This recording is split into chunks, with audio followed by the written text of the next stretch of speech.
quality microphone now. You know, it's really cool. I recommend that actually. For those of you guys who do like computer speaking things, this mic makes a hell of a difference apparently. You just get a USB microphone. The one I got was only like $60. It's called MAONO. MAONO is what it says on the microphone. And it's just a nice little thing that, you know, it was the kind they used on the on that radio show I used to do. I got the same kind they were using there because I always thought the sound was pretty good on those things. And it's nothing. You just plug it into the USB and it uses that microphone instead of your computer microphone. It works better. So helpful household tip from Phil for today. Video's good. All right, thank you guys. I appreciate it. And we're now going to get started, I think. Yes. Okay. And go. Access to this webinar is for educational and informational purposes only. Consult a licensed broker or registered investment advisor before placing any trades. All securities and orders discussed are tracked and monitored in virtual trading accounts. Virtual account prices and returns may differ from actual trading results. Commission costs are excluded. Neither PhilStockWorld.com, PSW, nor its affiliates, nor any of their respective officers, personnel, representatives, agents, or independent contractors are in such capacities licensed financial advisors, registered investment advisors, or registered broker-dealers. Nothing contained in this webinar, website, or promotional material constitutes a promotion, recommendation, solicitation, or offer of any particular investment, security, or transaction. Trading options involves risk. Visit the website www.optionsclearing.com to read characteristics and risks of standardized options. PSW provides education and training services that are meant to teach you the risks and potential rewards of trading options, and we are not a service that tells you what to trade. We are not implying or guaranteeing any profit. As always, do not trade with money that you cannot afford to lose. Past performance does not equal future results, and results discussed in this webinar are not typical and are only valid on that specific or identified date. Your results may vary. By accessing this webinar, you agree to hold the above harmless from any loss you may incur as a result of information discussed in the media identified above. By accessing this webinar, you agree to be placed on our mailing list and receive our newsletter. Rest assured, we take your privacy very seriously and we will not distribute or sell your information to anyone. All right, there we go. Fantastic. Now let's see how the markets are doing. That's a good question. Woohoo! All right. DB, when were we talking about Deutsche Bank? Were we? I don't even remember any of that. YM. All right, so here's our indexes. Dow hit 27,000. They're over 27,000 right now. And the NASDAQ is up at 11,100, 3,300 on the S&P, 1,530 on the Russell. Could things possibly be any better, folks? So oil is up. I don't even see the oil report. Let's take a look at what the EIA report is for a change. This will be a surprise to me because I sure as heck wasn't paying attention. Petroleum status report. Thank you, Mr. Google. Probably the most useful thing in the world is Google. They deserve their money. All right. So what do we got here? Let's make it bigger for you people who have smaller eyes or bigger eyes. I don't know what will be the cause of that. Anyway, so the week ending July 31st, and this is August 5th, so that makes sense. Refineries at less than 80% capacity. Distillate fuel, blah, blah, blah, blah, blah, blah. Gasoline production increased. Okay. Imports averaged 6 million barrels last week, increasing imports. Interesting. Over the past 4 weeks, crude oil imports, were 5.7 million barrels, 18% less than last year. Gasoline imports averaged 657 barrels. Distillates average blah, blah, blah. Okay, commercial, here's the import bar. Commercial crude oil decreased by 7.4 million. All right, so that's pretty good. We got a draw. Gasoline inventories increased, but not by very much, only 400,000. And distillate inventories increased by 1.6 million. So you have a net 5 million draw. I don't know what they were expecting, but let's see what really happened. See, once again, you have this thing, see all other oils. See, the real traders know this. There's a 6 million barrel build, or sorry, 4 million barrel build, or 3.5 million, whatever it works out to, in all other oils. So the net build is what really matters. And what you is we went from 210 to 2087, so a 2 million barrel draw for the week. That's not a very big surge of demand, especially when your refineries are only operating at 80% capacity. So you're underutilizing the refineries, you're not using much fuel, there's not much going on. Last year, bottom line, last summer, 21 million barrels a day were being used in the US or being supplied, but supply, less use. This is per day, don't forget. So this number is per day. So we're using 3 million barrels less per day, 21 million less barrels per week. That's an entire day's supply less per week. One entire day's supply, less petroleum products are being used in the United States per week, and the draw is only 2 million total for the week. So it has basically no effect at all. So more than an entire day's worth of production is unnecessary in the US. And look what we're doing. We're exporting. We were exporting 2.4 million barrels per day. Now we're exporting 2.7 million barrels per day. We're exporting 3 times 7 is 3. We're exporting 3 million more barrels per week than we were last year. 7 times 300,000, or 400, or whatever the number is. 7 times 300,000 is 21. So we're exporting. So the amount of oil that we have a draw for is the amount of extra oil that we're exporting, or extra petroleum products that we're exporting. So that's why this is not a good report, and that's why you see that at 10:30, oil started dropping. The demand's not there. This is it. This is the summer. This is the big summer driving season, and we are not using oil. So summer's over. Even if the factories come back and workers come back, we simply use less. We don't drive as much in the winter. We blew the demand season. That's going to screw everything up. That's one thing you have to remember. There's a seasonality to these things, and in the summer, it's when we draw down our commercial stocks. If we don't draw down the commercial stocks in the summer, and then we slow down in the winter, what's going to happen? We're going to be overflowing with oil. That's the worst thing that can happen in commodities, is be overflowing. Because what happens when you overflow? Well, what happened in July?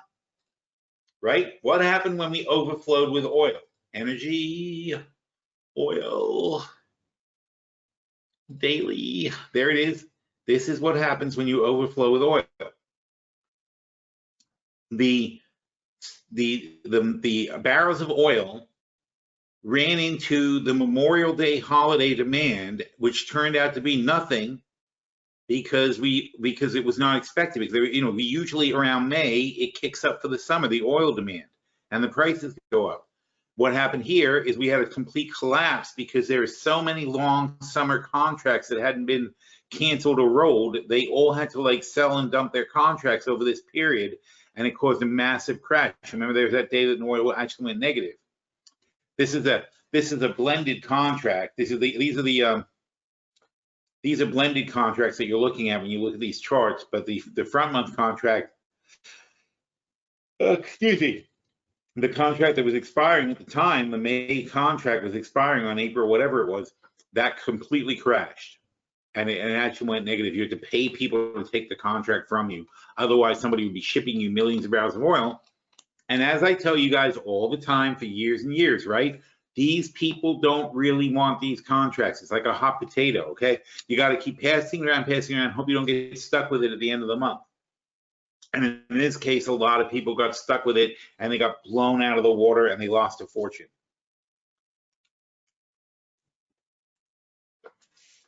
So that's what caused that weird thing. That could happen again, though. It isn't completely fixed. So that's where we are. So we're kind of recovering from that, but we've only recovered to the 40s, and 40 is looking weak. And we were at 60 basically. We were pretty steady at 60. And if we go longer term, as you can see, we were at 60, around 60 since What is this? I don't even know what this is. This has got to be 2015. All right, 2015. So here's 2015. So for 5 years, we've been up and down around 60. We had a little crash there. We had a little spike there, but basically $50 is about $60 about the line. Okay, you could argue 55, whatever. So let's say 55, 60 range, or up and down from this base, up and down from the $60 line. That's normal. This is abnormal, obviously. And now we're coming back to a bit below normal, but realistically with the virus and all, why would it go higher than this? Who's out driving? Who's using this oil? And now summer's ending. What's going to happen? So then we look at petroleum. It's not really the petroleum status report that I want, but let's see what else they got on this thing. Weekly petroleum report from the EIA. Hang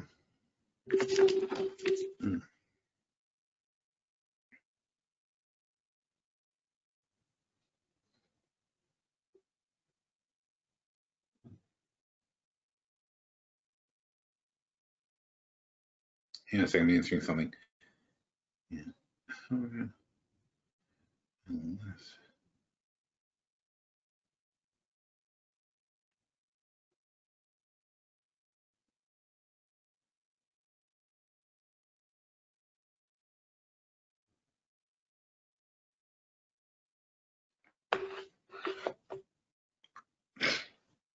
All right, so where were we? Yeah, I think let's get back to the main EIA site. I'm trying to find the charts that tell you weekly petroleum status. Not really.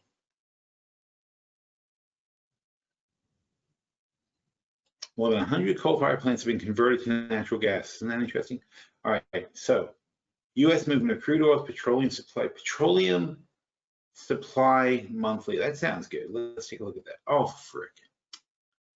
All like this.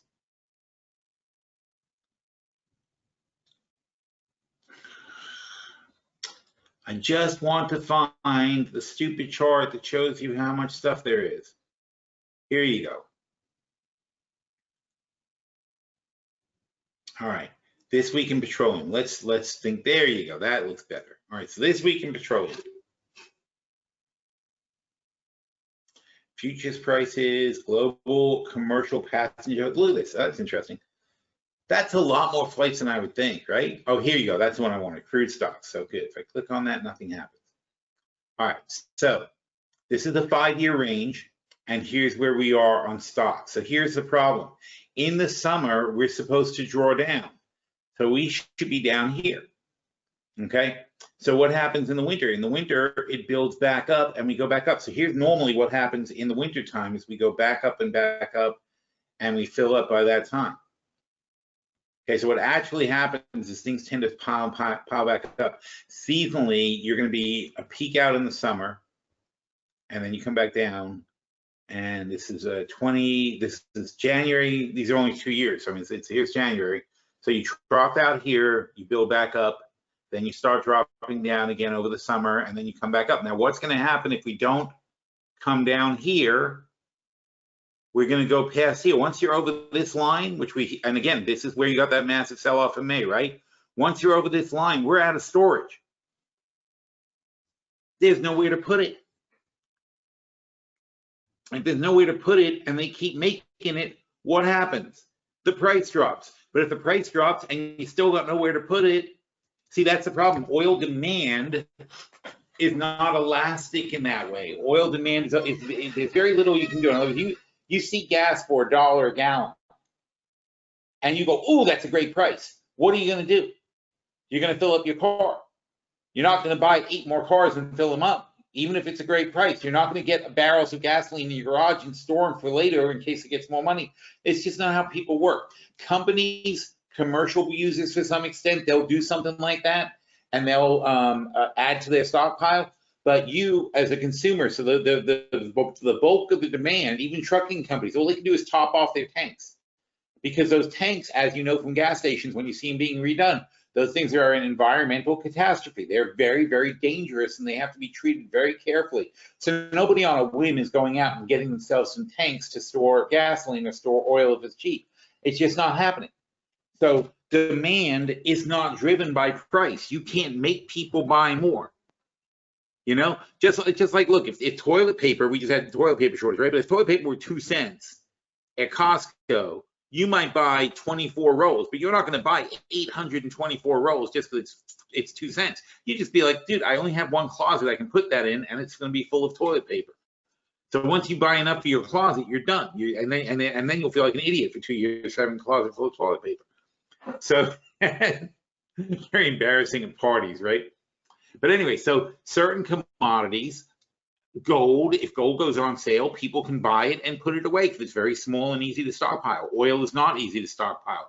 Therefore, when you run out of storage space, it doesn't matter what they make the price. As we saw, it went negative. You could not, even at negative, get people to take it. We were out of room. That's what this is, right there on the chart, out of room, catastrophe. So keep your eye on this chart, because what's happening now is that it's still a looming disaster. You have oil, and you have people who have contracts to buy the oil, even though the demand is still not there. Even though the demand is still not there. If this continues, flights per day, fuel consumption, there's 2 problems here. See, flights per day, fuel, flights per day, fuel. Look what's happening here. Flights per day using less fuel. Why is that? This is interesting. Because if you're an airline company and you're going to ground 30% of your fleet, which ones are you going to ground? You're going to ground the planes that use the most fuel. Obviously, there was never a plan by the airlines to stop using their less efficient planes, but that's exactly what they're doing right now. They're saying, well, screw this, there's hardly any people on these planes. They're flying a lot of empty planes or small routes, but you know what? They ain't flying 747s for no reason. They're flying much smaller planes on these routes and using less fuel, using the more modern efficient planes, and everything that's expensive to operate, the ones that require more crew, the ones that require more fuel, they're mothballing those planes right now. See, little things like this that you don't really think about. And obviously, we all have our car sitting there. I said to my brother this morning, well, you better start your car, because he hadn't started his car in a while. And I was like, dude, you better start your car. It's been like 2, 3 weeks since you drove it. And so you got to think about all these different ways that this comes into play. And hang on a second, sorry, got a big thing going on. I'm trying to work on a deal.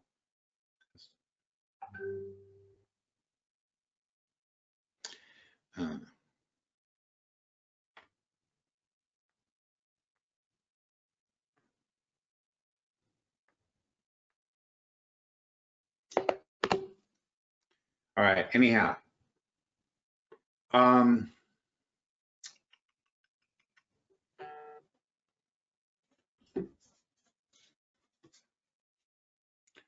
So we have a big problem, because this is summer. This is when this is supposed to be going down. How much down? It's supposed to be going down on the average. Take the averages. It's supposed to go from 540 to 460. So it's supposed to have a 60 million barrel sell-off during the summer. We are halfway through the summer, and we have not had a 60 million barrel sell-off. We're still above 520, probably at 530. We're 10 million barrel sell-off. If we go the rest of the summer and we only have 20 million, what's going to happen when we hit the lower demand area and the oil still keeps coming in? This is when we're supposed to have massive draws. That's why the sell-off today, you have a net 2 million barrel draw in the middle of the summer. That's awful. What's going to happen in the winter?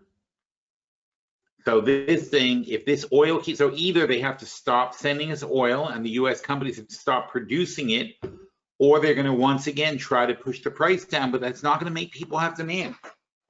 It's not going to get you, if you're not using your car now, and I'm not, and my brother's not, and I know my mother's not going anywhere. So I mean, if I'm surveying my family, my kids, my daughter Jackie is driving for DoorDash, but Maddie doesn't even have a car. She never bothered getting a car. She lives in Philadelphia right now, so she's staying in Philadelphia for the summer.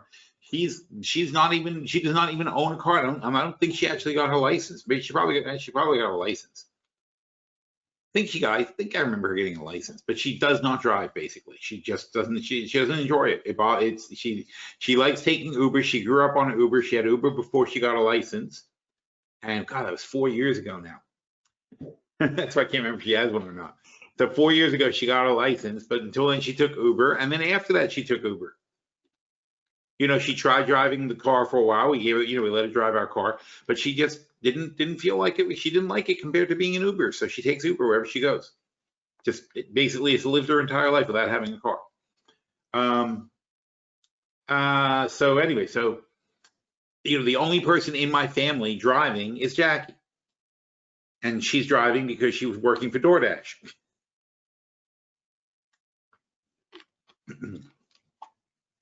So, that's not a lot of car use. And if that's a typical family, I know some of you guys are probably going to work, but not many. And I mean, obviously from the unemployment, you can see a lot of people aren't going to work. People are working at home. I'm working at home, obviously.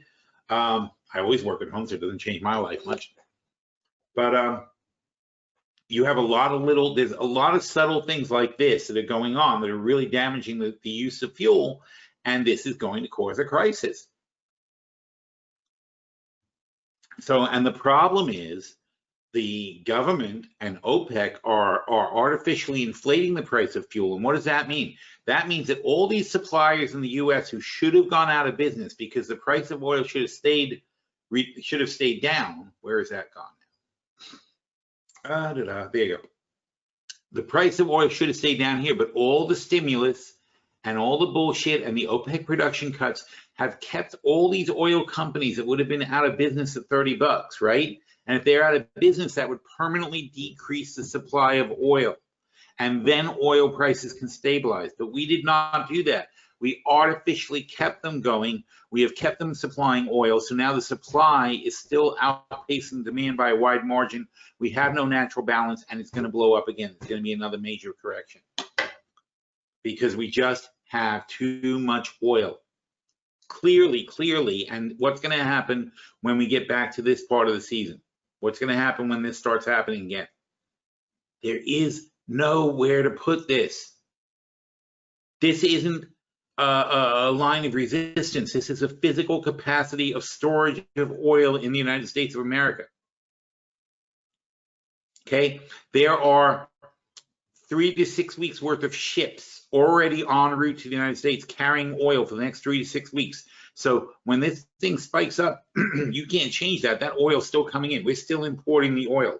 We have wells, we have pipelines, we have all kinds of crap going on all the time. It's very hard to stop it. And it's going, so this is going to continue to be a very dangerous volatile market, which is why you don't see me really playing it anymore. It's just not that much fun. Look at these crashes. Estimated jet fuel consumption. And that's the whole world. These are all the regions, right? So we're I guess this dark blue thing here. This is not very good choices of colors. I don't know what Russia is. Russia, I guess, is this black thing down here. So Russia never had much anyway. Purple, who's this? Africa. So Russia and Africa are down here. This is the Middle East, and the green is the rest of North America. And boy, did they, wow, look at that collapse there. Red was China, also terrible drop. Orange is the rest of Asia outside of China, also unbelievable drop there. 1,000 down to below 200 and not even coming back. Yeah, this is a beyond catastrophe, guys. We're picking up some, and this is all bad, all very, very bad. Does not bode well for consumption. Estimated changes in the average jet fuel consumption. Oh, yeah, it doesn't. It's by pads. By airport. Holy cow! Look at these numbers. Red is down. That's minus 50. Look at this. Wow, this is a misleading chart. Minus 50% is considered green. They're only down 50%. This is minus 100%. There's basically no fuel consumption. Okay, this is not good, guys. I don't know what kind of economic indicators people have to go by for this stuff, but I mean, come on, that's certainly not good. You have to look at that and say, you know what, that's probably not the sign of a healthy economy. Just my, speculation there. All right, let's see if any questions. Phil, can you look at Enbridge for the dividend account? Enbridge has 2022 options. Okay. Enbridge is a pipeline company. Dun, dun, dun, dun, dun. Oh, come on, where's stock charts? Seriously? No. I hate making new things. Oh, chart, all right, ENB.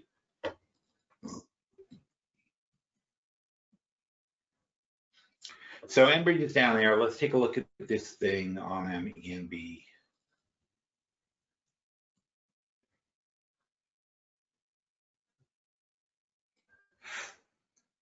Excuse me. So just for clarification, I want to see if we can. Oh, here you go. Let's take a look over here. I bet they're going to tell us what they do. Let's see how they make their money. Hopefully.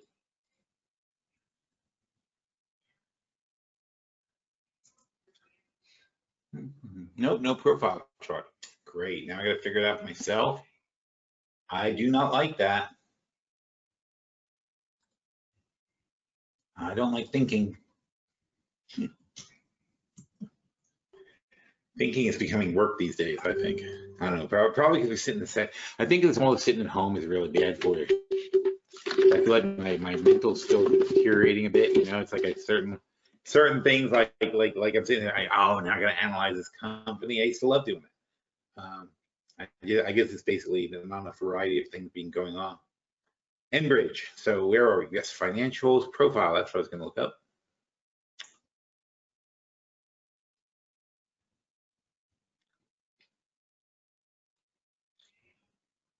Five settings. That's what I was worried about. All right.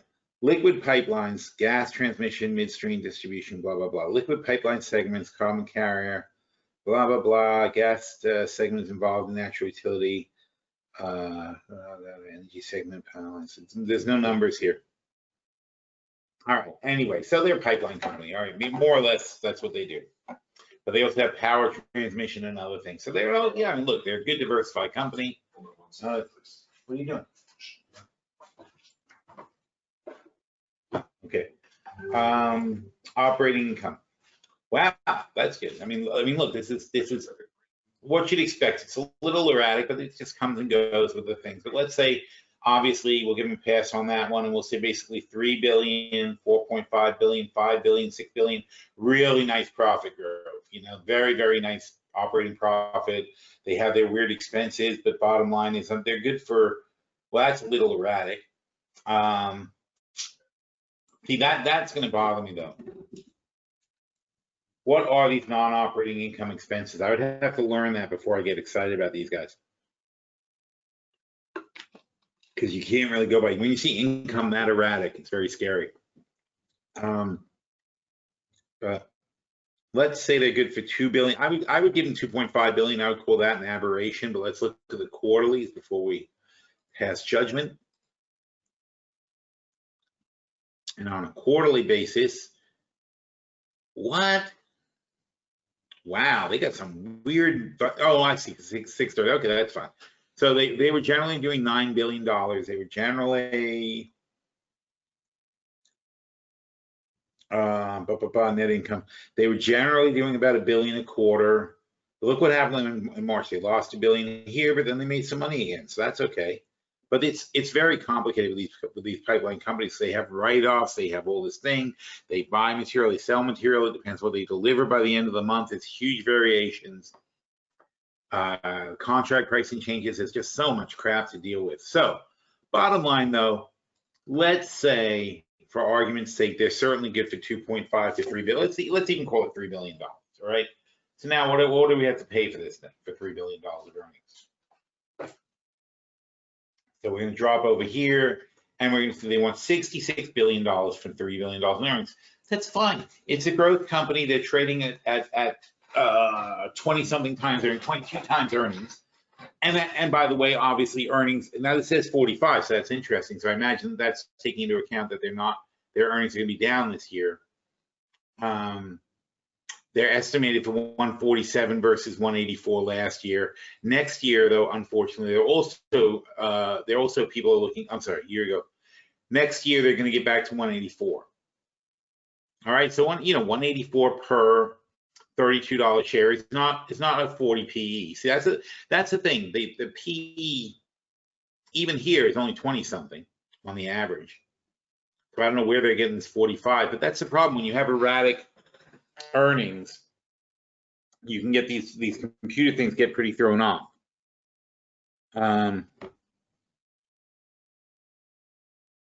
So do I love them here? Is it great? It's not great, but I think they're certainly worth watching because it's an interesting thing. If you would ask me at 25, I would have said, sure, I like them because still we are going to consume fuel. It will come back over time, not sure how long of a time, but as long as you're patient, it's not like the raw cost of operating a pipeline company is not so much that they're likely to get buried. There's also the chance they can get bought out because some larger company with better financing might buy them out if they get in trouble. If they're not in trouble, they're not going to sell. Certainly not for this price. So on the whole, yeah, it's a good choice. I mean, it's just I don't think it's particularly cheap. But if you wanted to look ahead and say, oh, do you want to put a stake down in the thing? You can go out here. You can go to January 22, and they're at 32.50. You can sell the 30s for $4, $4.50. So if you think of it that way, if you sell the 30s for $4.50, you're buying in for $20.50. So would I buy it for $20.50? Absolutely, right? What did I just say? At 25, I wish I bought some. So that means if I wish I bought some at 25, then I have no reason not to sell the $30 puts. I'm sorry, it'd be 25.30. You sell the $30 puts for that, and I'm buying it for 25, right? So there's no danger in that. Now, given that, and given that that's more or less free money, then what could I say? Well, I say, you know what? I think they're going to be good for more than 32. So I could buy the 25-30 spread, which is 820, I would say. So let's say 820, and the 30 is 460. So what do we say? 820 and 460 is only 360, right? So I could buy that, well, only it's a $5 spread, but I can buy that $5 spread for 360. But look at this. This is closer. This is 360 at the 32.50. So if I go 860 here, it's not 860, it's less. 820 and 360 is 460, right? Yeah, so 460. So let's say I do that. So I could take the 25 32.50 spread, and I could sell the $30 puts, and the net cost is practically zero, and I have a $7 spread. So that's a way you could play this thing and have a nice little upside on it. And your worst case is you're going to own them for 30, which is less than where they are now. That's your absolute worst case. You're putting no money into the trade, or just sell the $30 puts and see what happens. You can always add a bull call spread.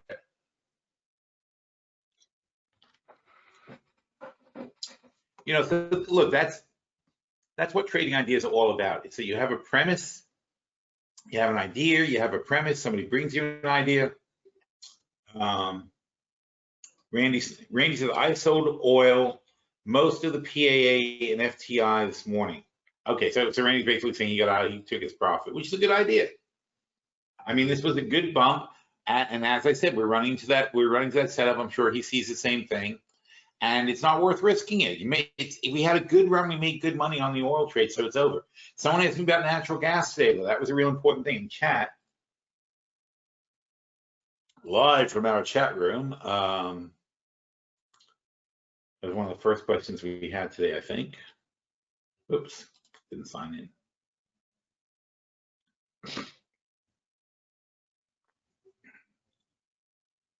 So in our chat room, tech, Sedge, no. What the hell did, oh, natural gas, here you go, Jasu. All right, so Jasu asked, I wonder if it's now time to short natural gas. With the storm over the hurricane, natural gas is trading 195. So what happened to natural gas? Natural gas spiked up, in theory, because of the hurricane. We had a little spike up to here, right? It was trading down here. But he's saying, should I short natural gas now? No, it's the beginning of hurricane season. This is why we love going long natural gas into hurricane season. Look, hurricane season 2019. Hurricane season 2017 was a bust, but it didn't like fall off a cliff. Hurricane season 2016, lovely, huge run up. Okay, not this 2015, that was a huge bust. 2014 was a good run up, but then it died at the end of hurricane season. It completely fell off a cliff. Hurricane 2013, huge winner. Hurricane 2012, huge winner. Okay, most of the time it's a really good trade. Not all the time. Most of the time it's a really good trade. I don't get out when I get the first hurricane. All right, that's number one. Number two, though, look how low natural gas is. You have to have a wider view. He's looking at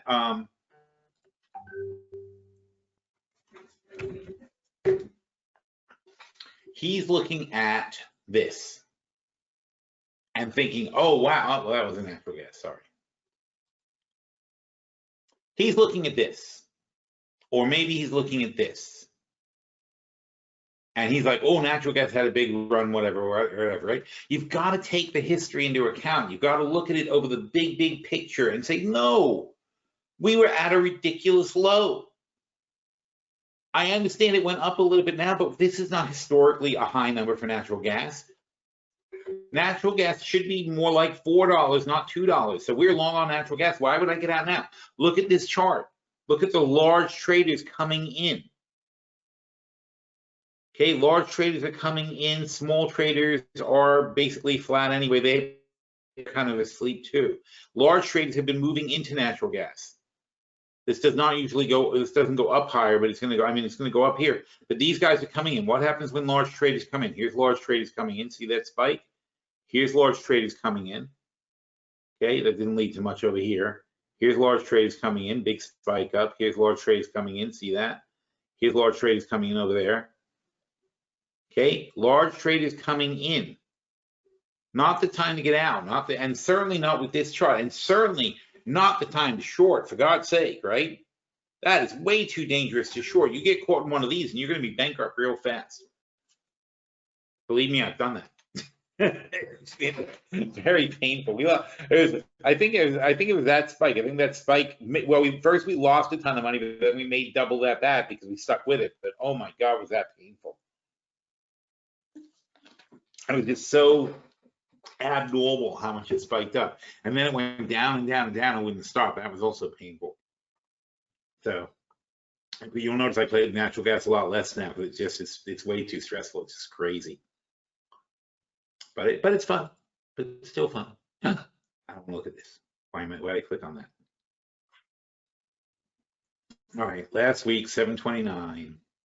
Well, I know because I was thinking about like, you know, are we doing better or worse? So 4.4 last week in America, 4.4, 16.8. Let's keep those numbers in mind.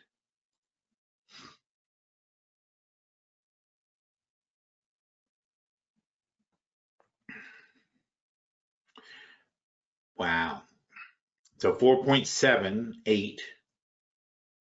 That's a lot. That's 400,000 more infections. That's 10. It was still 10% more infections in a week. So no, not getting better. I don't know. It's funny how I keep hearing things that says getting better, but it's not really getting better. 18.6.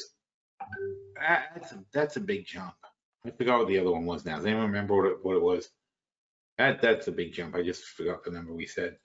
It's unpleasant. And why is it unpleasant? I said that this morning. Look at this: Brazil, India, Russia.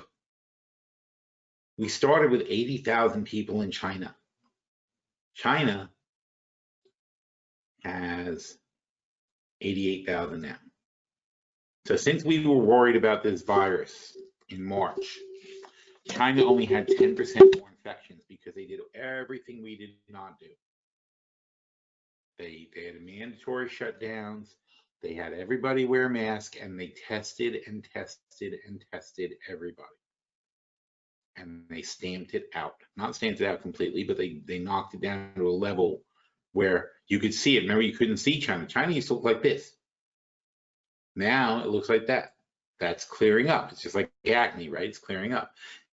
Even Japan used to be much worse, had much bigger dots and so on and so forth. But Japan's gotten better too. But Russia's getting bad right now. India getting bad. We're horrifying, and South and Central America are getting bad too. So, you know, I guess this opening the school thing is what's driving me nuts, because it's got to be the worst idea possible. And Israel did it. Israel opened their schools because they had the virus very much under control. They opened their schools and it completely started respreading all over the place. I mean, literally, it's almost like, what is the worst thing we could possibly do right now? And it's like, hey, how about send all our children into an unsafe place where they spread the virus with each other and then have them come home and hang out with us?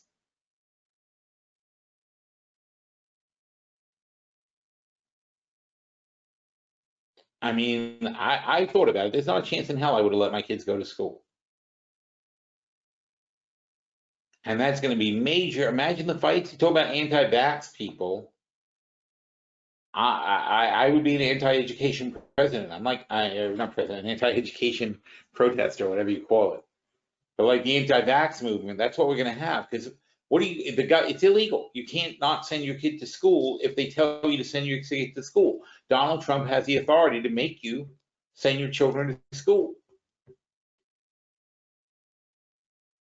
He has the authority to order the potential spread and the deaths of hundreds of thousands of people in this country by forcing the schools to be open against the wishes of people and against the science of saying, which is not very complicated science, right? It's like people have this virus. You're taking, it's not just the kids. You have a school, my daughter's school had, I think it was like 500 people in her graduating class. So she's got 500 people in the class, and then there's obviously 4 grades. So there's 2,000 people total in her school, 2,000 kids. Then there's another, you know, got to be 100, 200 teachers, I guess. There's got to be at least 200 teachers or people who work there anyway. So there's 200 kids. I mean, sorry, there's 1,000 kids, 2,000 kids, a couple of hundred teachers, all in that one building. Not just in the building, though, because unlike an office where you sit at your desk, these kids are being shuffled around to randomize the effect and maximize the exposure. Then they're walking down these stupid halls in a poorly ventilated place, touching somebody else's desk where somebody just sat. They're going to make them go to gym. I mean, what is going on here? Think about what madness this is. They're going to go to the cafeteria. How do you socially distance in the cafeteria? How do you socially distance anywhere in these schools? So they send these 2,000 kids out, and these 2,000 kids have siblings. So that's 4,000 kids that they're going to be in very close contact with. Then those kids have parents. And there's 2 of those, so that's another. It's only 2 parents, one sibling, 2 parents, so another 4,000. So you got 8. Basically, you have 8,000 people who you're mixing together in a school area of all the kids and all the parents. And those parents have jobs; they go out to their work as an impact. You literally could not possibly come up with a way to be more likely to distribute the virus.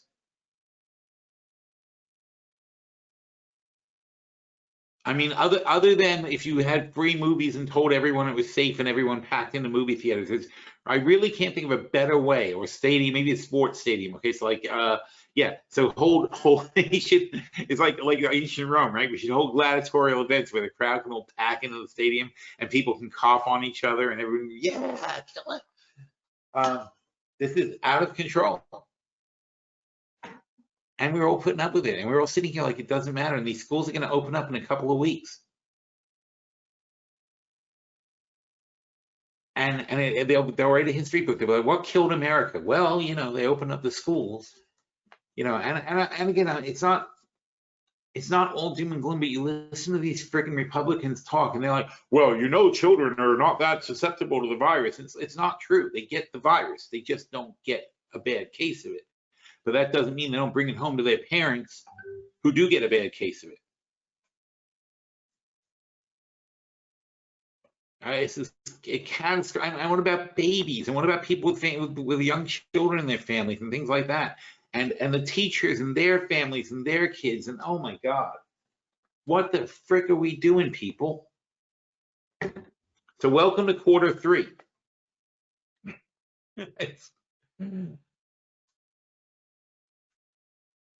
So that's my economic concern. Let's just leave it at that. That is my economic concern. I'm very worried about this. I think the school opening is a terrible idea. And I told you the reopening was a terrible idea. How many times did I get? Here, I'm sorry. We need this. Oh, you know I hate to say I told you so. Actually, I love to say I told you so, but that's okay. So here it is. It's August 5th. All right. So let's go back, take the Wayback Machine, and travel back to May. Yes, here's May. Okay, here's me, Memorial Day. Here's me, America heads to the beaches, and I'm using the scenes from Jaws, and I'm saying, this is not good. The perfect storm of stupid. Oh, there's the total cases. What is this? Is this the US? No, what was that? Florida? I wonder if they still have that.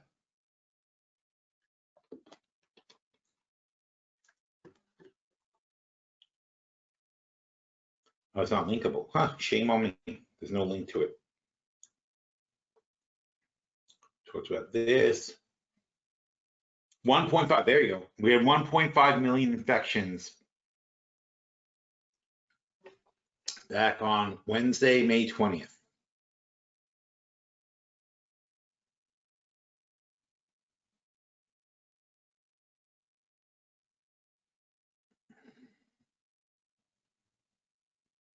We were worried about the unemployment then. It was pretty bad already.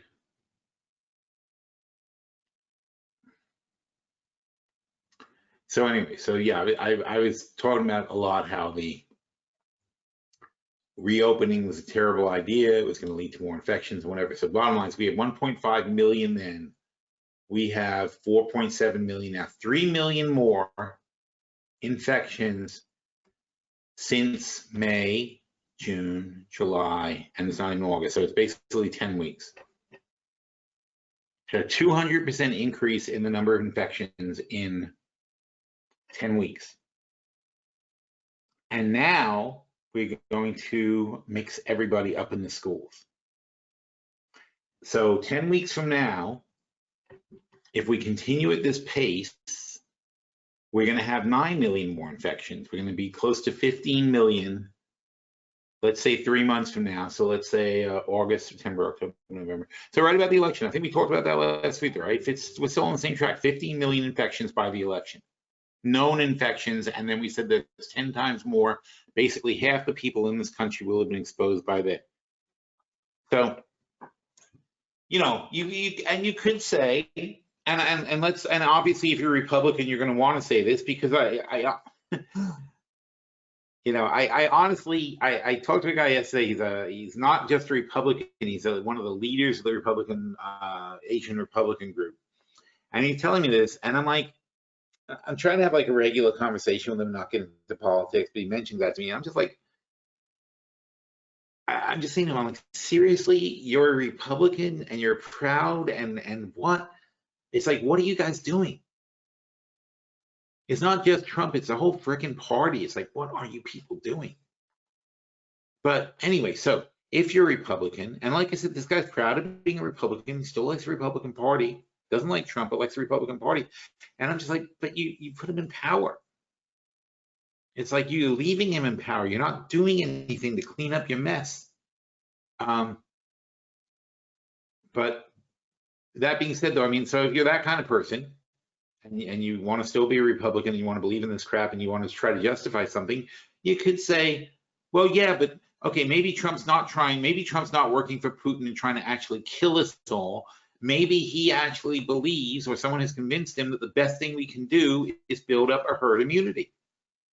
It's a valid, not necessarily good, but a valid strategy in which you try to infect everybody so that we're immune. We build up immunity. And you just say, well, the million deaths that are going to occur building up herd immunity is a thinning of the herd. And believe me, I mean, well, first of all, the Nazis were very big on that, eugenics. They very much believed that the weak blood should be thinned out of the population. So there's plenty of people in the conservative movement who have that same attitude. They don't use it the same way, but they're, it's a whole pure blood, pure race, this and that concept is all the same thread, which tells you that if people are weak and they're going to get sick and they die, they die. That's good. You need that to make the rest of the population healthy. You need to get rid of the weak and the sick, and that's very much of the, the conservative spirit, where it's like if you can't make it, goodbye. Then tough, get out of our way. We're the champions. So anyway, so there is a logic, even if you consider it flawed, to allowing the virus to go unchecked and move through the population. And it's possible that Trump thinks that not only is this the best thing to do, but it's also the right thing to do, and therefore he's going to push it through either way. Just like George Bush convinced himself that the war was the right thing to do, even though it was the wrong enemy that he was attacking. He was looking for an excuse to attack Iraq from the day he took office. So he got an excuse to attack somebody, and instead of attacking the guy who attacked us, he attacked Iraq. And Trump is of the same ilk, basically. He's got a belief. He wants his beliefs to be, he wants to do what he wants to do, regardless of what the facts are. And Trump thinks he's going to make America stronger in a trial by fire. And again, that's giving him the benefit of the doubt. Okay, Hitler wanted to make Germany stronger too. Okay, it's the same thing. Give him the benefit of the doubt, right? It's like you might not have agreed with his tactics, but that was his goal, was to make Germany stronger, or his stated goal. And again, you think to yourself, well, say Hitler, don't compare Trump to Hitler. Why? This is what people do. Not compare him to Hitler. I'm saying this is what people like that do, and he is a person like that. He is a person who thinks of himself, doesn't care about the consequences to others, and believes what he wants to believe despite any facts, science, or anything else that tells him to the contrary. And he's a power-hungry psychopath. But other than that, let's give him the benefit of the doubt and say, okay, fine. He's not actually trying to destabilize America and destroy America. He thinks he's going to make America stronger by having us go through this horrible trial by fire of the virus and coming out the other side. But if that's his plan, and he's not willing to tell you that's his plan, and he's just basically tricking us into it by taking our children and sacrificing them, and in turn sacrificing the parents who the children come home to and infect, what if we don't agree with that plan? What if we don't like it? Is it for our own good? Are we okay with that? Because whether you agree with it or not, whether you give them good or bad marks for doing it, the bottom line is it's being done. And again, it goes back to we're rallying on stimulus right now. Fine, there's going to be stimulus. We're rallying on stimulus. We understand that. But is it going to be enough stimulus? Because we had a shitload of stimulus, and this is where we got. So why would we go higher when we need as much stimulus as last time just to stay where we are now? And now we're starting off a base of 30 million unemployed. We're starting off a base of businesses already being closed. We're starting off a base of services being cut down, infrastructure crumbling, so on and so forth. things are getting worse and not better, and we're going to get the same amount of money as we deteriorated under last quarter. They're not going to approve more. And then if they do approve more, then you're back to the debt situation, because we already have a $26 trillion debt. And the reason the Republicans don't want to approve another debt package the size of the last one is because we will hit $30 billion in debt under Trump. Hang on.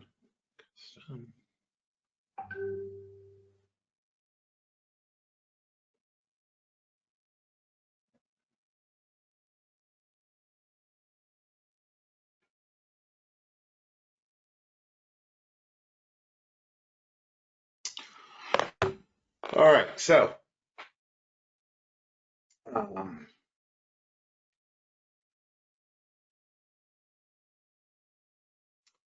it's I can't get bullish at these levels. I don't see how it can be sustained. I do realize that tons of money is pouring in. I realize tons of money is being funneled into the market. I realize money is being stolen and benefiting corporations, and that and that the quarterly earnings, by the way, for the big corporations are turning out very well on the whole. I mean, I just pointed out today that Wynn lost $5 billion in the quarter. Disney lost $5 billion in the quarter. When you start adding those up to everything else, it's not a pleasant outcome. You're not adding, you're subtracting. So, you know, it's great to say Apple made this and this one made that, but these guys lost $5 billion. Wynn lost $5 billion. See that? The investors aren't taking it very well. I don't know what Disney's doing. Let's see how's Disney. I always do that. Let's get this. Trade, active trader. Well, how's Disney doing?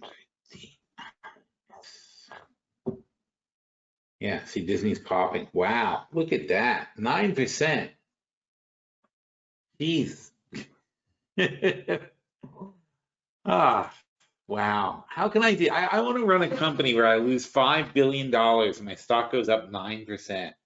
I find that amazing. The highlight of Disney was their this was, did I write that down? Yeah. See, I would say that what do you say about this? The world shut in nature has helped the company's Disney Plus streaming service secure more than 60. Look what they did. They go, oh, I see. It's because it's Disney and they put the stock in there, but it's like Disney. It should be Disney Plus. Disney Plus streaming service to secure more than 60 million users in 9 months.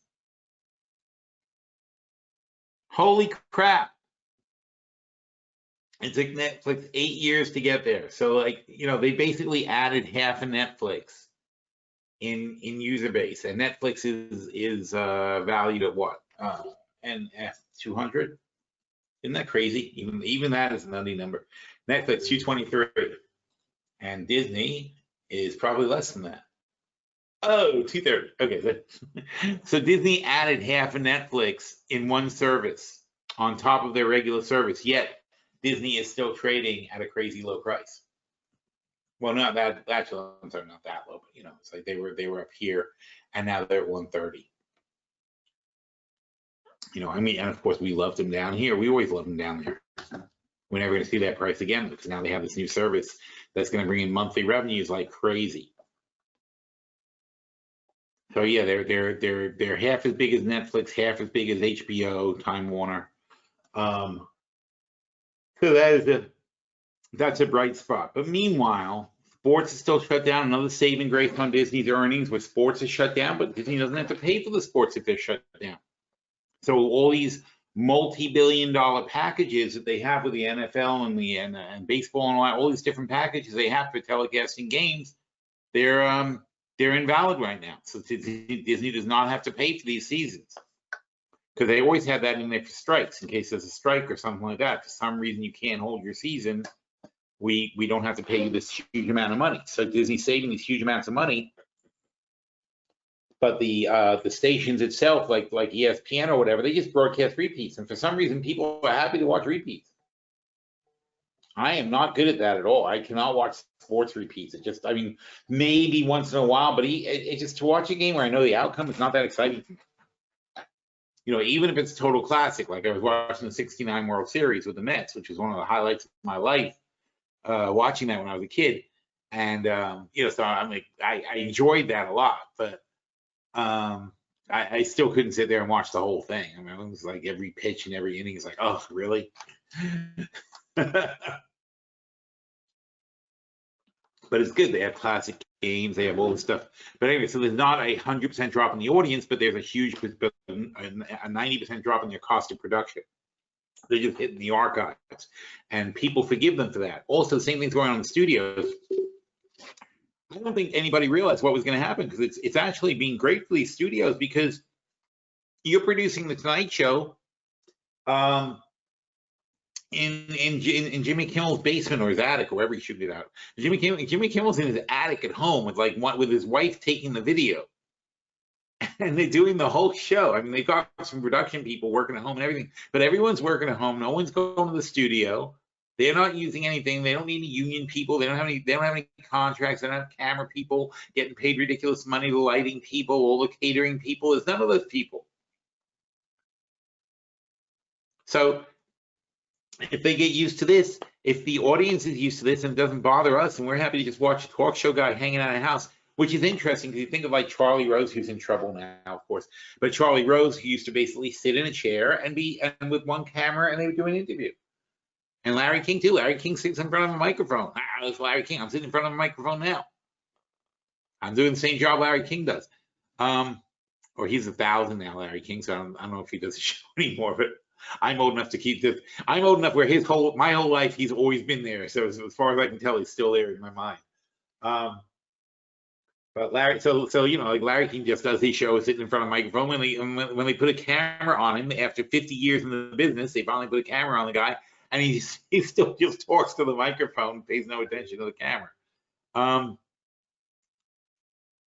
But there's nothing wrong with that. That's what I'm saying, though. I think a lot of this show busy stuff that we do is because when television was new, they felt like they should do something with the camera, right? They had these cameras, and they felt like it wasn't enough to just have a picture of the guy talking.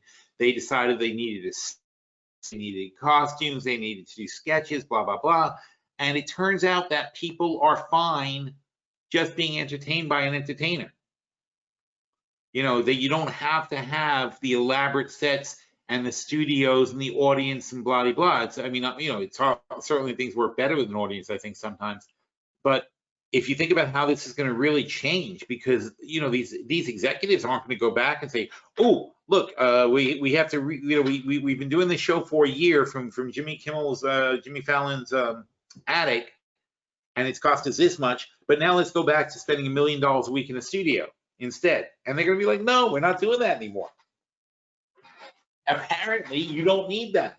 You're not going to generate enough additional revenue from the studio. Now, if people start competing and Jimmy Kimmel goes back to the studio, but Jimmy Fallon doesn't go back to the studio, and Jimmy Kimmel gets better ratings than Jimmy Fallon, and Stephen Colbert does this and that, then all of a sudden everybody will change it again, right? But that's like an arms race. But for a while, it'll have to re-escalate before it gets back to the way it was, where you have these elaborate studios and big things. And remember when David Letterman got his big studio, and it's like such a big deal because it's like the Palace. It's in the middle of Manhattan, and it is ridiculous because if you think about it, they're taking a Manhattan movie theater, a Manhattan Broadway theater, and using it just for David Letterman's show. Who shows that now? Wait, Tonight Show, CBS. Oh, Colbert. This must be Colbert. Colbert must be in that one now. So, but nobody's in it now. That's the thing. Now it's a big empty building. But the amount of rent and what you're paying for a Broadway theater, the Ed Sullivan, yeah, that's what it was. It was where the Ed Sullivan show used to be. So it's a Broadway theater that David Letterman and now Colbert have the entire Broadway theater, so that once a night they can have their audience come in there instead of having a Broadway show. They have a non-paying audience in there. It costs a fortune. The economics of those plays is supposed to be you're filling the place up with a Broadway ticket audience that pays $100 a ticket, but instead you're giving out free tickets for a show. So that you can have a studio audience for your broadcast show. That's insane. Broadway shows need to be 50% full with 1,000+ people. You need $100,000 a night to keep the lights on, basically, a Broadway show. And I'm sure the cost of staging the Tonight Show is similar to a Broadway show on a daily basis. So they're giving away $2.5 million, so about $2.5 million, $3 million a week is what it costs to maintain that theater and run that show. Versus, so that's $150 million a year. See, it's how my brain works, and then that's how I see. That's when I start thinking of a premise, and I start thinking about how it works. Now you look at CBS or Viacom CBS. So you look at Viacom CBS, and now we've got a number. So now we have a number of $3 million a week, $150 million a year it costs them to maintain the Ed Sullivan Theater. So now we go to the financials and we say, well, how much money do they make? Doesn't matter how much it is out of their budget. How much money do they actually make? They only make $3 billion, $3 billion a year. So that's 5% of the company's entire budget, entire income, is the cost of the Ed Sullivan Theater to run the show there versus Jimmy Fallon's Attic. Or Steve Colbert, wherever he is. I don't even know where he is anymore. I don't watch his show. It's funny. I think some of these guys I don't mind watching because they're fun. Like I think Fallon, although I don't like his show much, I don't like his Tonight Show because it's too kitschy, too lightweight. But in his attic, he's kind of more interesting, hanging out with the kids and just having fun. And I still watch Seth Meyers, and all Seth Meyers is doing is sitting there talking to you. He's sitting behind the desk talking to you. It's not even like he's not even really much attempting to do a show. I like that though. And John Oliver's still great. Doesn't matter where you put John Oliver, he's fantastic. But he's being produced. I mean, he's got a lot of people. He's only doing it once a week, so he's got a whole production thing going on. But on the whole, he's just sitting with a green screen at a desk. That's what he's doing. So anyway, and it's not just that show, but if you think about just that one show,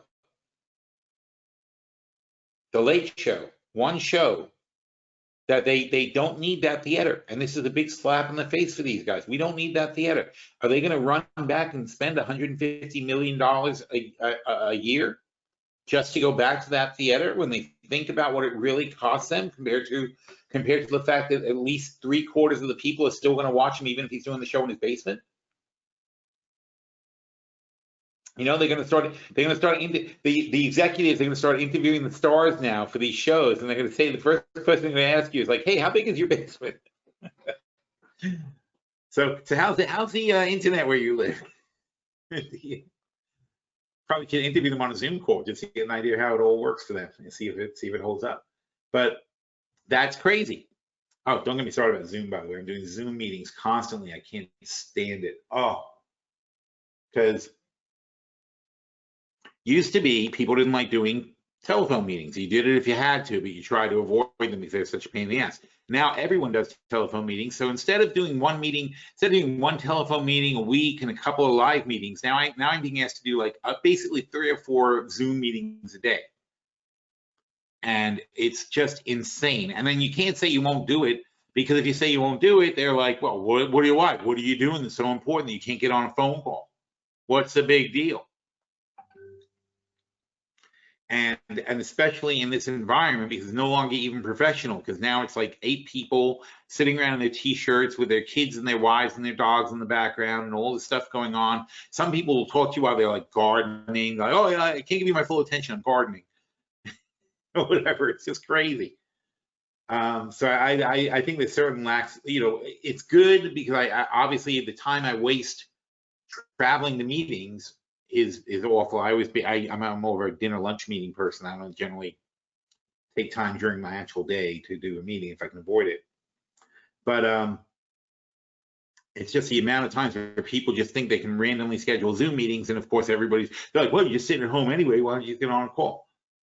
So anyway, don't get me started, and I started. So there you go. So I started the word Zoom. Very bad. See if we have any questions from the audience. Speaking of Zoom meetings, I have to get on this thing. I have a conference call shortly. Clay says, a lot of Disney subscribers are probably only using the 1 month free offer. Are they saying how many paying subscribers they have? No, they're not really saying that, but believe me, it's, I think that Disney Plus is catching on. I like all the kids have it. Your family went through it in 2 weeks of content, but now they have the Mulan movie that's showing on Disney Plus, and they're doing other stuff. So I don't know. I think it's here to say. I mean, the one I like. Look, the one I like the most is CBS All Access. I had to subscribe because they now have 2 good Star Trek shows on that one. You know, so it's like I like Star Trek. I like the Picard show, and I like that other Discovery show. That's 2 good Star Treks. And I finally broke down, and I'm paying for it because I think it's like the 2nd season of the first one and the 1st season of Picard, and it never came anywhere else. And they never put it on Netflix. They didn't do anything with it other than you got to watch it on their show. So that's how I watch it. Pissed off. Pissed off that they made me pay for it. You know, but on the other hand, if you say, would you pay $100 a year to watch Star Trek? I'm like, yeah, sure. You know, why not? I like Star Trek. What else is going on? All right, so let's see how the market is holding up. Everything looks hunky-dory at the moment, more or less. Oh, Disney. Did I do that? Yeah, I guess I did. Yes. I forget that I did that, and I see something I was talking about 5 minutes ago. Look at the Russell. Holy crap. What a nice day for them. They're coming flying up. NASDAQ back up here at 1120. The S&P, it's the Dow should be up there. S&P 3300. This is crazy stuff, people. And 27,000 on the Dow. If it crosses back below, we can short it, but not if everyone's looking so strong. I don't think it's a good idea. You know, the stimulus thing is still just kind of barreling through Congress, so we'll see what happens. But at some point, we'll get an actual number. But so far, it's just so far there hasn't been a bad number, and they keep talking about we're getting close to an agreement. Now, close to an agreement means more than $1 trillion, which is what the Republicans were offering, but probably less than $3 billion, which is what the $3 trillion, which is, I can't say it, $3 trillion, which is what the Democrats wanted.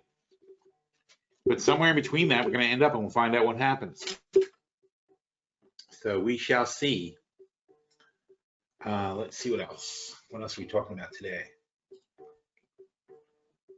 So we talked about Disney. We talked about Wynn Resorts. Also, Las Vegas is devastating. They're losing $5 billion. See, now Disney, obviously, they're doing things to recover. Wynn is not. Wynn is down today. Because what are they going to do? You know, there's less people in Vegas. They're making less money. They have less hotel occupancy, so on and so forth. There's not a good way. They don't have a broad spectrum to recover to, whereas Disney has all the broadcasting and such, and they've got the network starting, so they've got ways to make some money. Wynn doesn't really have that kind of flexibility. And you just got to watch company by company. Middleby, oh, that was a good one today. So Middleby makes ovens, basically. They're an oven manufacturer. They also make Viking grills. I don't know how many people are buying grills or what it is, but look at this. Adjusted net earnings were $30 million. That's the earnings of 55 per share, beating estimates by 13 cents. It's still down 69 cents, like way down from last year, but they did good compared to what everybody thought was going to happen. And foreign exchanges hurt them, but they're muddling through much better than people thought. Not better than I thought, but better than people thought.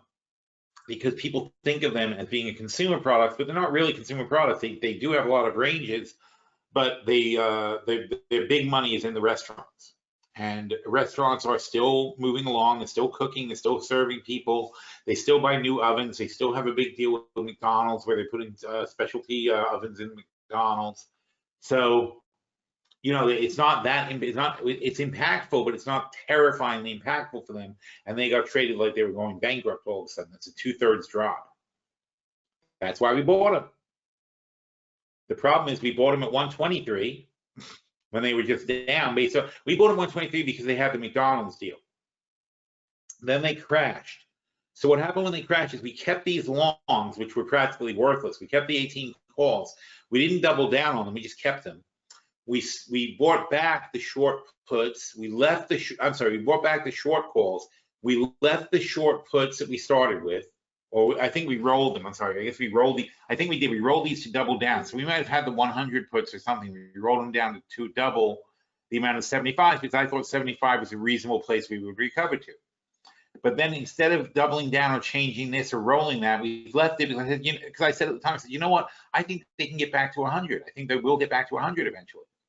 Maybe not December, but I figured eventually they get back to 100. Fortunately for us, they've come back quickly. But at that time, then on 3/23, when it crashed, that's when we jumped on and bought this spread, the 30-50 spread. So they were basically at 50, and we took the 30-50 spread, and we took that spread for net $12 basically. So it's a $20 spread. We bought it for $12, and that's going up. And so we're going to make $8 on $12, which is 66%. So that's how much that spread's going to go up at 66% for. So that was our double down, and it was net 24,000, and it's going to pay off 40,000 basically. So we're going to make 16,000 there. How much did we lose on these? We were going to lose $70,000. I was just trying to get our money back. So my logic was we're going to get this money back at least, and we collect the put money also, and then we'd be ahead. But now we're super ahead because this is coming back, and this one's going to pay off in full. So it turned into a huge winner. But it only turned into a huge winner because we started with what I believe must have been a 10-10-10 spread. I don't remember anymore, but let's say it was a 10-10-10 spread. And we basically took advantage of the drop, bought back the short callers, left the long callers, doubled down on the puts, doubled down on a brand new spread at the lowest strikes, and then it came back to where it used to be. But that only works if you plan on doing it before you start the trade. Because you say, geez, how did you get into a trade and it dropped 66%, and now it's only recovered it's only recovered another third of that. So you're still down about a third from where you came into the thing. How on earth do you make money out of that? Well, that's how. Because it's a process, and because we stick to the process, and we planned from day one, we planned on spending more money on this spread. That was the point. We entered a small position in Middleby, a 10-10-10 position, where the worst case scenario was we would own 1,000 at $75. In the long-term portfolio, owning 1,000 for $75, our allocation blocks in a $1 million portfolio are basically $100,000 of $100,000 each, but with margins $200,000. So 75,000 is only 1/3 of an allocation block. So we went into this spread where our worst case would be owning 1,000 shares at 75. That's an allocation block. So we then doubled down, but we didn't double down this commitment to the puts. What we did, we went to 2,075, so 150,000. Still not a full allocation block, but that's our worst case. Is we'll own a lot of Middleby. We'll own 2,000 shares of Middleby at $75. When it dropped to here, just because it was at 50, doesn't mean I don't think it's worth 75. When it was at 100, I thought they were worth more than 100. So why, when it went to 75, what changed about their business? Nothing. Everything changed for everyone about the slowdown. But long term, are people still going to cook? Are people still going to have ovens? Even if all these restaurants go out of business, new restaurants are going to come around. People are still going to eat food. So why would I dump out of Middleby like they're going to be bankrupt? They have a strong financial position, good company, makes lots of money. Even in this pandemic, they made money. They made less money, but they made money. They made 55 cents a share. They made $30 million in the middle of a horrifying pandemic. They didn't lose $5 billion like Wynn did. That's why I picked the stock. We went through our long-term portfolio and we got rid of everybody who I didn't think was going to be able to survive a long-term virus. And we put more money into the people who would survive. That's what you have to do. But you can't do that if you overextend when you go into trades. You can only do that when you plan your trading and you have hedges that give you cash so that when something does happen catastrophic, you don't have to stand there like a deer in the headlights. You say, oh, look, Middleby got super cheap. if it's super cheap, what are the things I want to do? Well, I don't want to buy back the puts because they're too expensive. So I'm going to roll them and double down on those. I do want to buy back the short calls because they're very cheap right now. And the long calls were so far out of the money because of the drop that we didn't want to change those either. So we said we're going to wait to see if the long calls come back. And I said at the time, I don't think they're going to come back by December. It's too short of a fuse. But it turns out, boom, look at that. So we're back already. In fact, right now, the middle B December 100s.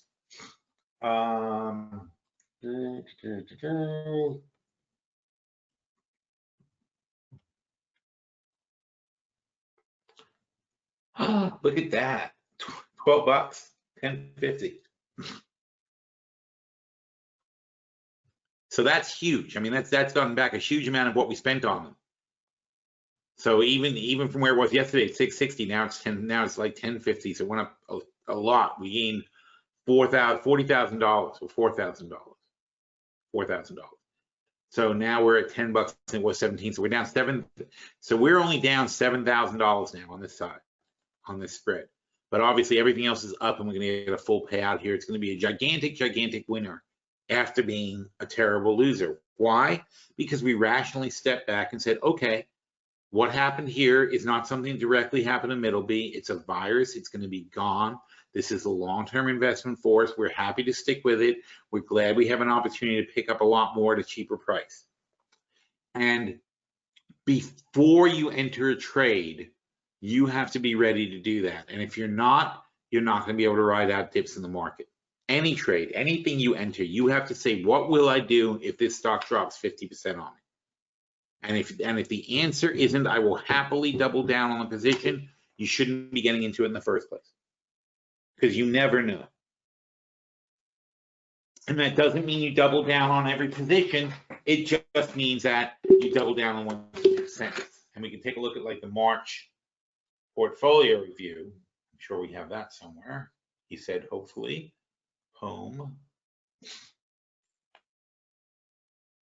You know what? We did the July and the June portfolio reviews. We did them on. I got to move them because they shouldn't be there. April portfolio review is from April 18th. March portfolio review. Okay, here we go.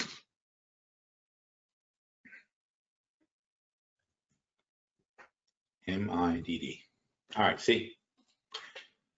So the middle B position at the time was 10-10-10. See, I'm pretty good at this stuff. So it was 10-10-10. There's those December 100 calls.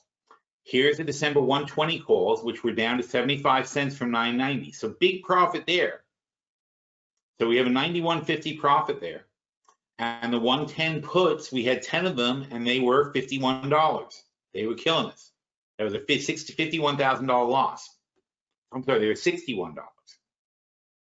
So what did we do? How can people not need ovens? Well, I guess the logic is the restaurants are closed, so no need for new ovens, but Middleby doesn't have to make ovens. And as a manufacturer, that's a variable cost. Now, you can buy the company for $2.4 billion at $43.83, and they made $350 million last year. And do you know what they'll make next year? $350 million. This year, probably not, but we don't buy them for this year, do we? Big loss so far, but we can roll and this is the thing, you have to understand this position. Big loss so far. Yeah, 51 minus and 8 is about $60,000 loss on that one freaking position. But what's our allocation block? Our allocation block is $200,000. We lost 1/3 of an allocation block. That's not devastating. This is why we have allocation blocks.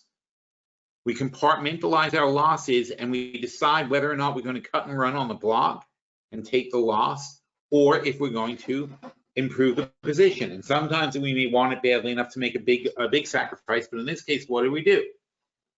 I said, we can roll the 110 puts at $65 to 2075 puts at $33, and that's $66,000. See what we did? We took the entire thing and we rolled it. So now those December 75 puts were taking up the loss. We spent no money. We took on a bigger obligation to buy the stock at $75, but we did not increase our loss or change our thing. and the December 100 calls aren't worth rolling, right? Which I talked about, but we'll buy back the 120 short calls because they were stupidly cheap, and we're going to grab 20 of the new spreads. So we spent $19,000 more, and we're in for a net $2,200 credit on the overall spread, and now we're in the $40,000 spread. Oh no, we were in for a credit. We started with a credit. Now we're in the $40,000 spread for $16,800, but at 50% below. In other words, we moved the strikes 50% lower than where we started. That's how you make an adjustment. I mean, that in a nutshell is like the greatest explanation of our entire system of how we do things. Okay, we took a position, it dropped 2/3. Yet we executed our plan. Our plan is to say, we don't think this company did anything wrong. We don't think this company is worth bailing on. So we're going to take advantage of this drop by buying back the short calls, rolling the short puts, because we think that that's a viable price, that the December 75 puts was a viable price that we could get back to, even though we were down here. It was 43. On this day, when I wrote this, it was 43. It was at the very, very low. And rather than bail on the position, I said, now is a time to do something with it and add to it. And it's not, I'm not tooting my own horn. Of course, it sounds like actually it's a brilliant strategy, but not to say so myself. But I mean, of course, it was exactly the right thing to do. But that's the point, though. If we don't talk about what the right thing to do is, how are we going to do the right thing? It's got to be drilled in, and it's got to be drilled in by example. And that's the tricky part about this whole business is you have to learn from experience. But the way we learn from experience is to write down, because again, here's what am I doing? I'm reading my logic at the time. This is what I said. Here's what I said about Macy's. Boy, they're just giving these retailers away. We can roll the 20 short puts at 21,000 to the 8 puts at 18,000, and we're going to roll the calls and do this and that, right? For Macy's.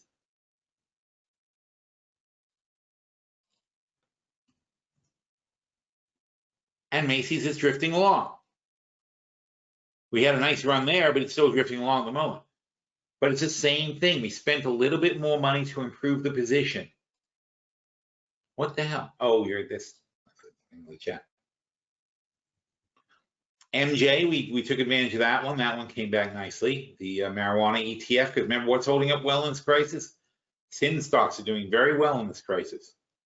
Same thing. This is all the same day. From this day in March, went from below 10 back to 13 something. Keep doing that. MO, you can see, did better. PAA, somebody just said they got out of the PAA, but I like it. I mean, look, it's depends on what the setup is, but we went to 15 puts. We have the $8 puts. Okay, so I'm not too worried about that. I don't think I get out of that so far. SunPower doesn't need fixing. That's how much I like SunPower. TD, we rolled it. Toll, catastrophic dive. So and look at the comeback on them. Textron, look at these adjustments. Every single one, right? We just added to it. We rolled. We didn't really cut any of these things. Vail, let's roll it. Viacom. Oh, how did Vail did so well? They just got that. They just got put to neutral because they came up so much that the bank cut them. Yeah. Vail had such a huge recovery, the bank just cut them to neutral because not because of anything wrong with them, just because they said, Jesus Christ, look at that recovery. Viacom, as you know, I could not possibly all the time on Viacom when it was down here. I was like, oh my God, this is ridiculous. WBA, I of course had the faith in. You guys know that's another table banging stock for me. WBA, I think WBA must have been top trades a few times. It's still down. No big increase. See, some stocks I like, it's still down. And Exxon, a little bit of a comeback, nothing exciting, but what did we do with the Exxon? We said we rolled the $50 puts to the 27 puts. They were 22,000. We took a hit there. We 22,000 to 14,000 to clean things up. We're going to roll out our 50 calls. So we rolled 20 of the 50 calls to 30 of the 22 of the $30 calls at 8.24. Now that's a huge, and of course that made a huge profit too. Now since then we've gotten out of some of these things because we've become less confident in how fast we're going to recover. But on the whole here, what did I do reflexively? The reflexive move is to improve the positions at what we thought was a dead bottom for the market. And you can see in chart after chart after chart, that was a proper call. We had gone too far. It had fallen too far, and every single one we adjusted helped us pay it back. It allowed us to make our money back faster. But there's two things. You have to understanding this strategy is not the same thing as executing the strategy, because you have to execute the strategy by planning on it ahead of time. And that means when you start the positions, and not just one position, but all your portfolio positions, when you start them, you have to start off by saying to yourself, I expect to have a 50% loss on this, and I have to have the cash on the sidelines to make these adjustments. And of course, part of our strategy is also having the hedges that pay off in a downturn that give us more cash so we can easily make the adjustments. But if you stretch yourself out too thin and you're unable to double down when the market drops 50%, then all you're going to do is just pray that the thing recovers, as opposed to making a fortune because we doubled down right when the market was at the dead bottom. So that's got to be your takeaway from this. It's like you have to understand these things do happen. They happen once every 10 years pretty much in the market, and you have to be prepared for it. All right, so unfortunately, no more time today. I have to cut this one out because I got to get on this meeting. Let's see what else people said. About CBS, I'll subscribe again when the new season comes out, but there's nothing new to watch until then. Well, yeah, I'm lazy. I just subscribe or I don't. They finally got me subscribed. Jed says, check your mic, can't hear. Check, Mike. I hope that's not still going on. A lot of wasted effort. What percentage of the portfolio should be in cash in a portfolio margin account? I think half. I mean, look, the bottom line, and it's not just what should be in cash, it's how much margin should you use. You've got to have half your buying power available. You've got to be ready for this stuff, and you've got to have hedges that are going to make up where you are. If you don't have hedges that are going to drop cash into your portfolio and give you, you should have 75% of your buying power available when the market drops. That's the bottom line. So if you have 50% available all the time of buying power, and your hedges, when the market drops, you can cash them out for a profit, of course, and have 75% of your original buying power there. Then if the market's down 20%, you have 75% of your buying power, you're in great shape. You're buying everything at a bargain. You have 80% of your original buying power, but the market's down 20%, so that's fine. You can now you can shuffle your money around and put it into things where you can execute. Those things are going to go up sharply. That's what we did. That's all we did was move the money around. We moved it from a neutral position. The bearish bets paid off well. The bullish bets went down, and we took the bearish money and we put it into buying more bullish bets, and we made money on the comeback. Obviously, you have to identify that all the time. SK saying, what about the maintenance excess? You have to manage your margin. You have to work on that. And that's always tricky, but it's a matter of you have to get used to the ups and downs of your portfolio and make sure that you have the room to play. So it depends on how much money you have in the bank, how much your portfolio is, but just always leave yourself just that lot of breathing, always. You know, look at our butterfly portfolio. We use barely any margin for that. We use barely any cash for that. We're like 20% invested, 30% invested most of the time, yet it makes 30, 40% every single year. You don't need to overtrade or overinvest, and especially when the market is high, you should be very, very far away from doing that. You know, and you see me lately, like every time you do a review, if anything, the thing I'm going for is to raise cash, raise cash, raise cash. We do not want to be in a position where the market drops 20, 30%, and we don't have cash to do something about it. All right. Thank you all very much. Okay, sorry, this is a short one. We'll do hopefully a longer one next week. But right now, I got a whole bunch of stuff I got to do. All right, take care, everybody. Thank you.